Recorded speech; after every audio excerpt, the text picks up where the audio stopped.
All right, 78 F-250, Dana front end, not a 60. I'm having this problem. Hold on, see if I can get it to go. This whole thing, oh, this is the side. If I can get it there. The whole thing's loose, basically, you get the point. Here we go. The whole thing's loose. So we're going to start with taking this piece off right here. I'm using a 532 Allen head. Take these screws off. Get all the screws out. This is going to want to come out because there's a spring in there. Sometimes you need some Harbor Freight persuasion. Don't feel her, because when you pull it out, that's your piece. This piece could just fall out. It's not a big deal. So you put that there. Now when you get into this spot right here, come a little closer. When you get in here, there's a ring. If you can see, there's a little lip right in here. Sometimes it's going to be covered in grease, depending what idiot filled it all the way up with grease or not. So you're going to want to pop that back. A good way to get that back is push this in right here, and then it'll give it a little bit slack on this piece, and then you could slide that ring out. This piece right here, it might fight you a little bit trying to get it out, but sometimes you get a little bit lucky, and sometimes you can pull it out by hand. What I do is I grab these two little picks. No, they don't match because I'm haggard. Okay, I'm going to try to get in that little groove there. Try to pop it out. Kind of work it. I think super greasy. This guy used 45 pounds of grease on this truck. Alright, there we go. It's starting to go. There it goes. Call it down here. It's going to obviously fight you a little bit. And there's also suction being put in by the grease that's on there. So you're not supposed to overload these with grease. But people think more grease is better, and it's not. So once that piece is out, you can see that collar will fall into these grooves here. Just when you take them off, just keep them all together. And then when everything's done, we're going to clean everything up, get all the grease off of there. Alright, your next spot, showing here, there's a snap ring right there. This snap ring can be a pain in the butt. When you start it, grab your snap ring pliers, grab a flathead screwdriver, kind of like I did with that other seal, and you're going to put the flathead in there and just walk it around until it starts pulling itself up. As you can see, I'm off the clip with the snap ring pliers. I'm going to grab this other screwdriver here, and I'm just going to slowly walk it around, making sure that's not going to come at me like a damn grenade, because it probably is going to. Poke my eye out. Okay, so now, once I know I'm in there fairly good, that happens. That's how I do it, but yeah, it's off. Okay.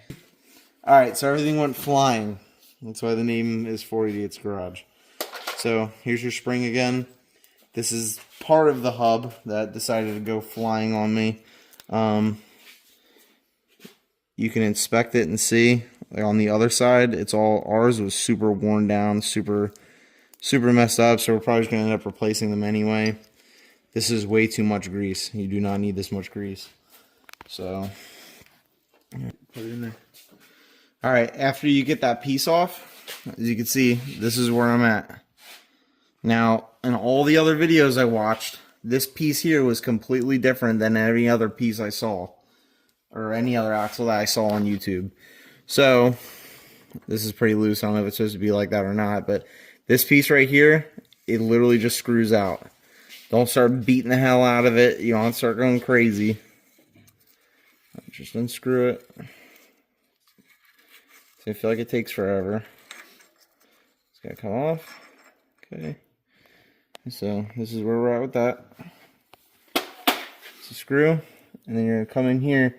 This piece right here is just loose. That locking piece that we just took off holds this piece in. So, of course, there's vacuum because of the crazy amount of grease that some guy decided to put on this truck. So we're going to grab these here picks again. We're going to go in here. We're going to go behind this piece here. Go behind it on this side. Pull it out evenly. There's the piece right there. Put that down. And we're going to come in here again. Let me grab the flashlight so you guys can see. Alright, this piece right here also screws in. This is another screw in piece. So don't start going in here beating things thinking that there's a million clips. Because this piece, and it might fight you a little bit. Because of all the stuff that's in there. But that piece screws out. I let go. Alright, so on this last piece I was just showing you guys, you can just grab 2 little flathead screwdrivers and kind of walk it out. This piece right here is fighting me a little bit more than on the other side. So, when this piece finally comes out after 4,000 threads, we should be all the way to the base of this axle. So then the next thing we're going to work on is getting the rotors off. And then once the calipers. Once the calipers are off, then we can work on just pulling the rotor off, and then we're all the way down, and then you can just slide the axle out of the truck. Alright, so, let me see it. Alright, I just took the camera from Kristen, so you guys are going to have to deal with this. Alright, there's a bolt right there on the back, one on top.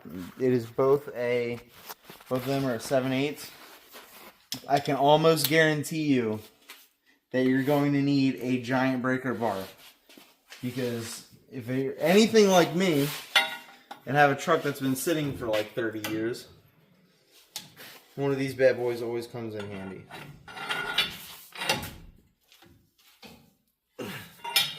So that one's broken. Okay, come up to the top one.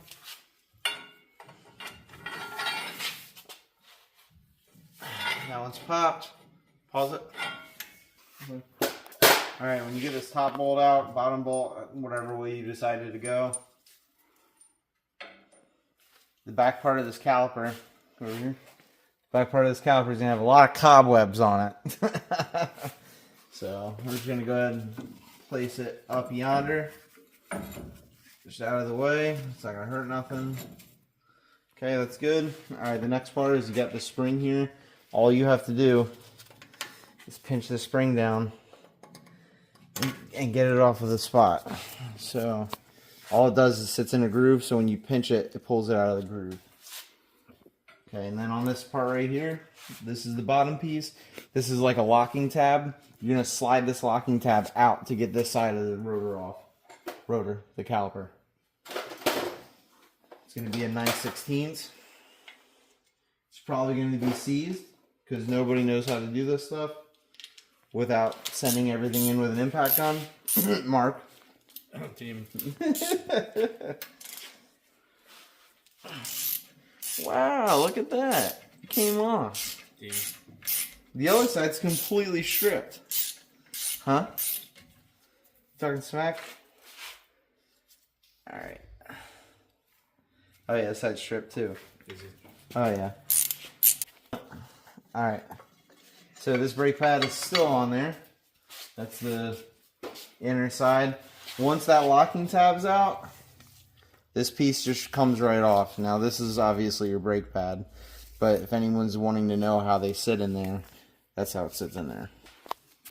Alright, at that point, you should literally be able to just pull this big girl off. Okay, we're going to have to get that part out. You're going to grab an 11/16 socket. Put it on your Harbor Freight gun. Pause.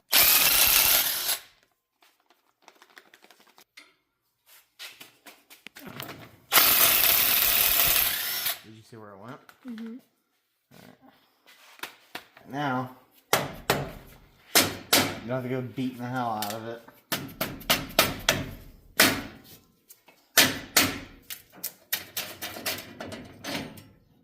Piece comes out.